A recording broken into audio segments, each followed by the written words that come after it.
हम सब यही मानते हैं कि जब एक डोली किसी घर में उतरती है तो वह अपने साथ खुशियाँ, उम्मीदें और एक नया उजाला लेकर आती है।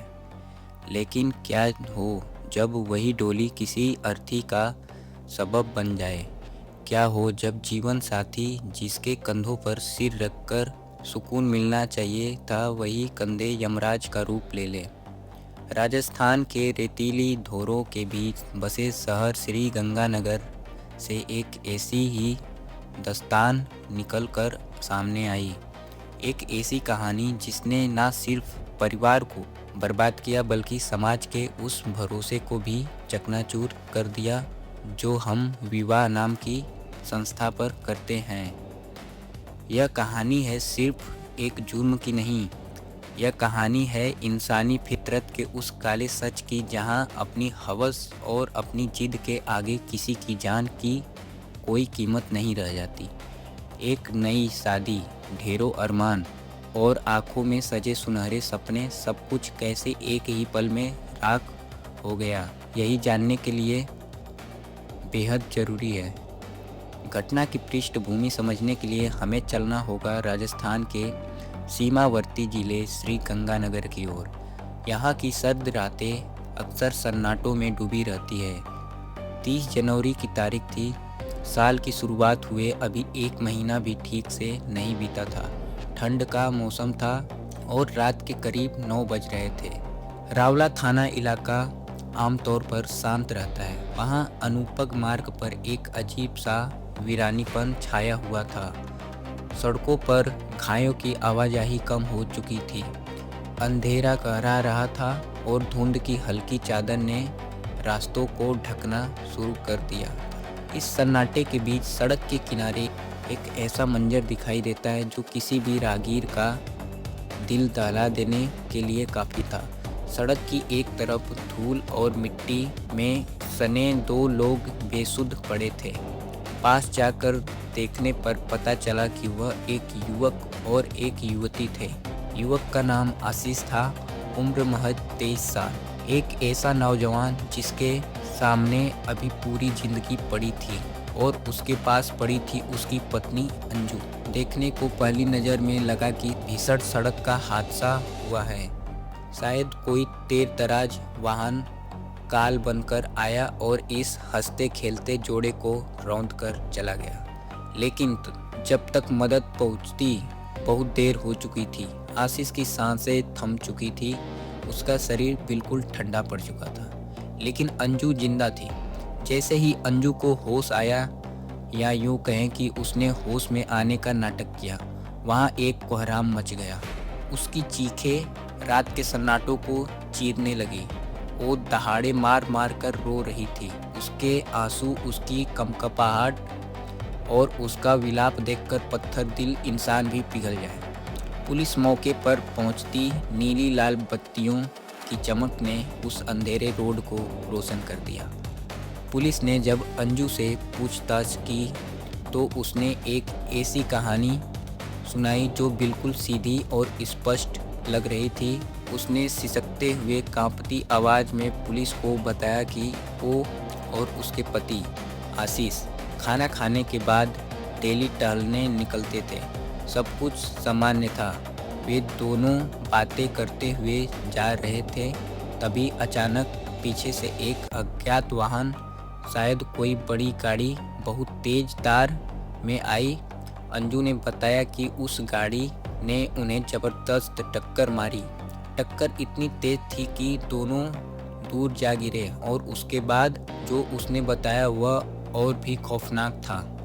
उसने कहा कि टक्कर मारने के बाद गाड़ी रुकी। उसमें से कुछ लोग उतरे। उन्होंने मदद करने के बजाय आशीष अंजू को लूटना शुरू कर दिया। अंजू के कानों से सोने की बालियां नोच ली गई। उनका मोबाइल फ़ोन छीन लिया गया और वह बदमाश अंधेरे का फ़ायदा उठाकर वहां से फरार हो गए। पुलिस के लिए यह एक ओपन एंड शट केस लग रहा था, यानी कि ऐसा मामला जिसमें सब कुछ सार था, हिट एंड रन और लूटपाट। अक्सर सुनसान रास्तों पर ऐसे गिरोह सक्रिय होते हैं जो राहगीरों को निशाना बनाते हैं। आशीष का शव पोस्टमार्टम के लिए भेजा गया। नज़र पाट यह भी दिया गया और पुलिस ने अज्ञात लुटेरों की तलाश शुरू कर दी। परिवार में मातम पसर गया। आशीष के माता पिता, जिन्होंने सिर्फ 3 महीने पहले अपने बेटे के सिर पर सेहरा सजाया था, आज उसी बेटे के कड़कन को देख रहे थे। घर में जहां अभी शादी की मिठाइयाँ का स्वाद बाकी था, वहां अब आंसुओं का खारापन था।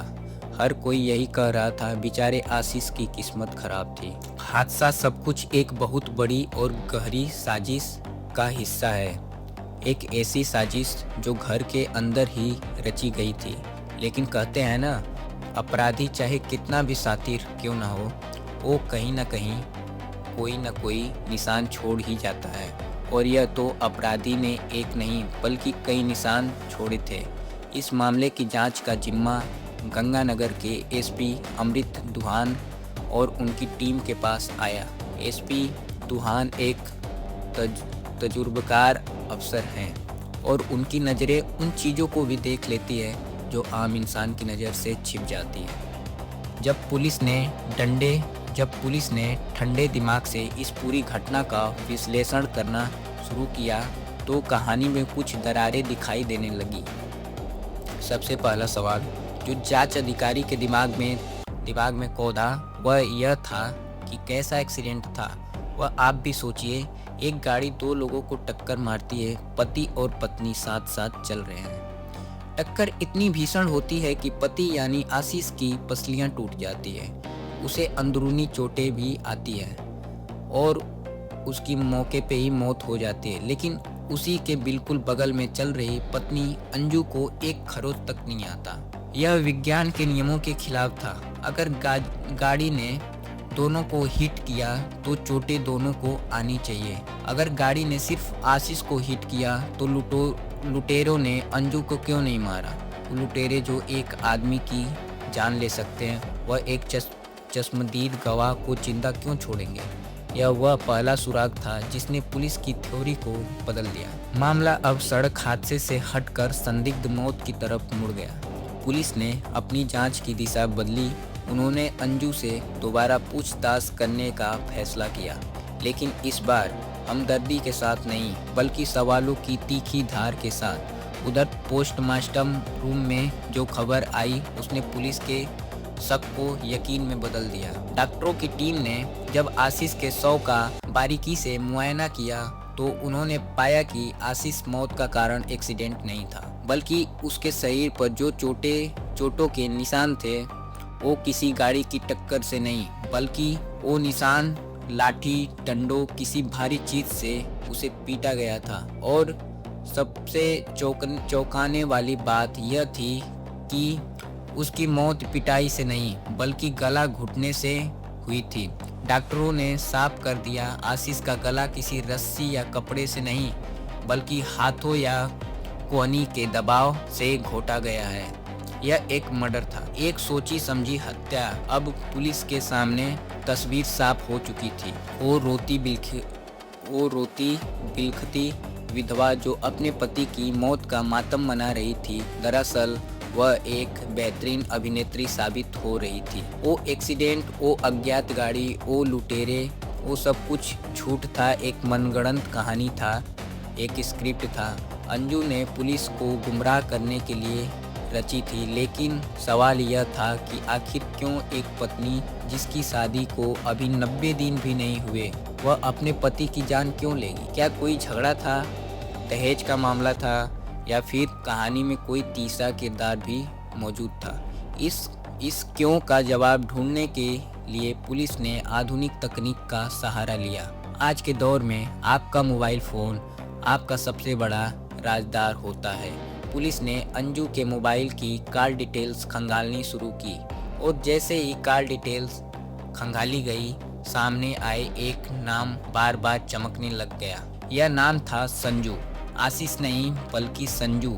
जांच में पता चला कि घटना से ठीक पहले, घटना के दौरान और घटना के बाद अंजू लगातार इस संजू नाम के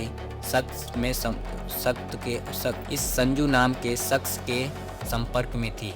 यह संजू कौन था? सादुल शहर का रहने वाला संजू अंजू का पुराना प्रेमी था। शादी से पहले यह दोनों एक दूसरे को जानते थे। अब कड़ियां जुड़ने लगी थी। यह मामला महज एक हत्या का नहीं बल्कि लव ट्रायंगल और एक्स्ट्रा मैटेरियल अफेयर का निकला। पुलिस ने बिना वक्त गंवाए संजू की कुंडली खंगालनी शुरू की। संजू की लोकेशन ट्रेस की गई। जिस वक्त आशीष की हत्या हुई यानी 30 जनवरी की रात 9 बजे संजू के मोबाइल की लोकेशन उसी घटना स्थल के पास पाई गई जहां आशीष की लाश मिली थी। अब पुलिस के पास अंजू और संजू के खिलाफ पुख्ता सबूत थे। पुलिस ने दबिश दी और संजू को हिरासत में ले लिया। जब पुलिस ने अपने पारंपरिक और सख्त तरीकों से संजू से पूछताछ की तो वह ज़्यादा देर तक का नकाब ओढ़ नहीं सका। वह टूट गया और उसने जो तोते की तरह बोलना शुरू किया वह सुनकर पुलिस वालों के भी रोंगटे खड़े हो गए। उसने एक एक करके साजिश की पूरी परतें खोल दी। कहानी कुछ यूं ही थी कि अंजू की शादी आशीष से उसके परिवार वालों की मर्जी से हुई थी, लेकिन अंजू का दिल और दिमाग कहीं और ही था। वह संजू को भूल नहीं सकी। शादी के बाद भी वह चोरी छिपे संजू से बात करती थी। आशीष एक सीधा साधा लड़का था जो अपने पत्नी को खुश रखने की कोशिश करता था, लेकिन अंजू की आंखों में आशीष के लिए प्यार नहीं बल्कि नफरत। उसे आशीष अपने और संजू के बीच का कांटा लगने लगा था।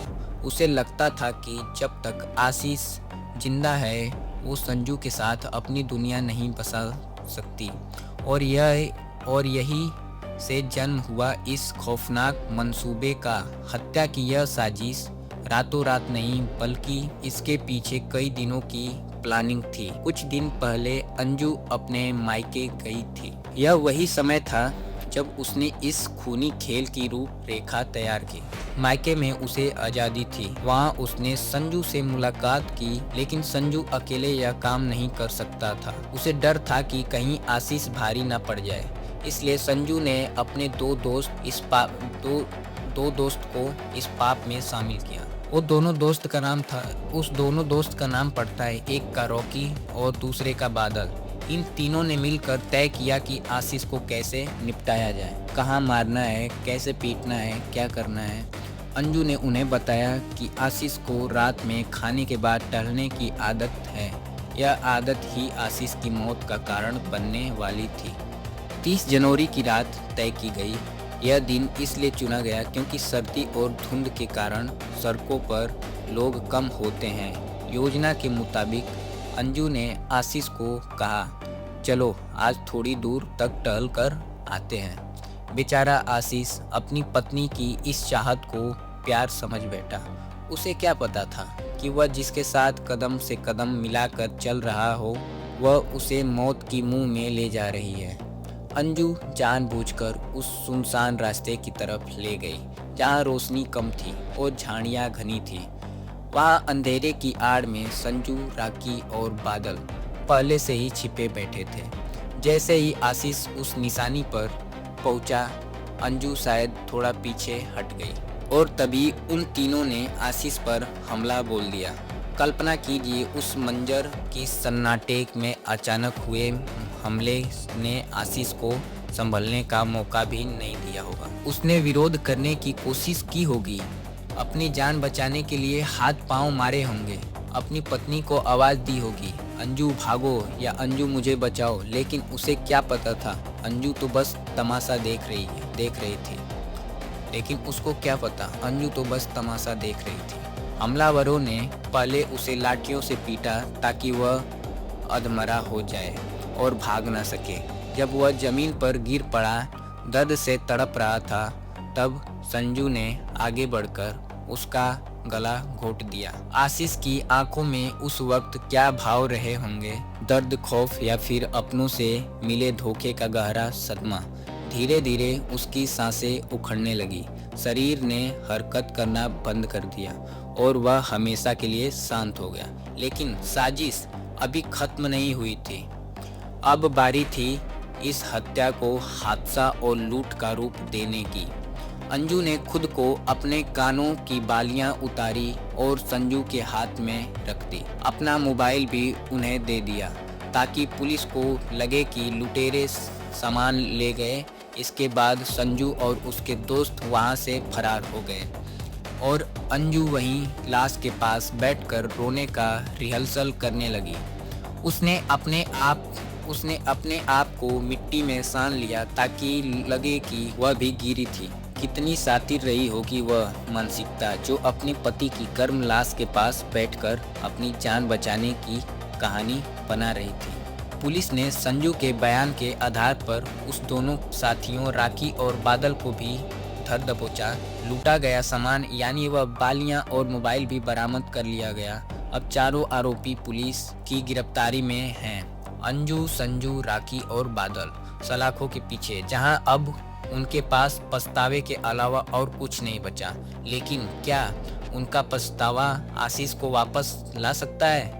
क्या वह उस माँ के आंसू पोंछ सकता है जिसने अपना जवान बेटा खो दिया? यह मामला सिर्फ एक अपराध की फाइल बनकर ना रह जाए, बल्कि यह समाज के लिए एक चेतावनी है, एक आईना है। यह हमें सोचने पर मजबूर करता है कि हम किस दौर में जी रहे हैं। डिजिटल क्रांति और सोशल मीडिया के इस युग में रिश्ते कितने खोखले होते जा रहे हैं। एक अवैध संबंध की सनक ने 4 जिंदगियां बर्बाद कर दी। आशीष की जान गई और अंजू, संजू समेत बाकी 2 अपनी जवानी जेल की काल कोठरी में सजाएंगे। जिस प्रेमी के लिए अंजू ने अपने पति का खून करवाया, अब ना वह प्रेमी उसका हो पाया और ना ही पति बचा। दोस्तों, आशीष तो चला गया, लेकिन उसका अंजाम हमारे समाज के लिए एक ऐसा सवाल छोड़ गया जिसका जवाब आसान नहीं है। आज का मेरा सवाल आप लोगों से यही है, इस पूरी घटना में आपको सबसे बड़ा दोषी कौन नजर आता है? वह पत्नी जिसने अपने अवैध संबंधों के लिए अपने पति का कत्ल करवाया, या फिर हमारा वह सिस्टम जहां शादियों में 2 परिवार का मिलन तो देखा जाता है, लेकिन क्या दो दिलों का मिलन हो पाया है या नहीं, इसकी परवाह कोई नहीं करता। क्या आशीष की जान बच सकती थी अगर उसे पता होता कि जिस पर वह आंख मूंदकर भरोसा कर रहा है वही उसका काल है? अपनी राय नीचे कमेंट बॉक्स में जरूर दें। लिखें, मैं हर कमेंट पढ़ूंगा। अगर इस कहानी में आपको भी अंदर तक झकझोर दिया तो इस वीडियो को शेयर जरूर करें ताकि हर कोई सतर्क रहे। जुर्म के खिलाफ से ऐसी और सच्ची कहानियों के लिए चैनल को अभी सब्सक्राइब करें। मिलते हैं अगले वीडियो में।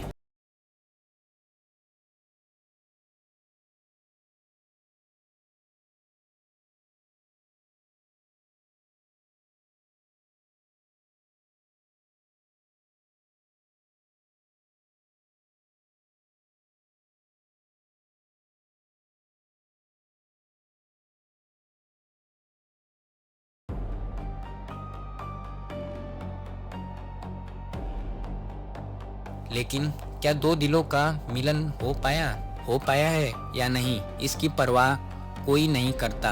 क्या आशीष की जान बच सकती थी अगर उसे पता होता कि जिस पर वह आंख मूंदकर भरोसा कर रहा है वही उसका काल है? अपनी राय नीचे कमेंट बॉक्स में जरूर दें। लिखें, मैं हर कमेंट पढ़ूंगा। अगर इस कहानी में आपको भी अंदर तक झकझोर दिया तो इस वीडियो को शेयर जरूर करें ताकि हर कोई सतर्क रहे। जुर्म के खिलाफ से ऐसी और सच्ची कहानियों के लिए चैनल को अभी सब्सक्राइब करें। मिलते हैं अगले वीडियो में एक और क्राइम सच के साथ। तब तक के लिए जय हिंद।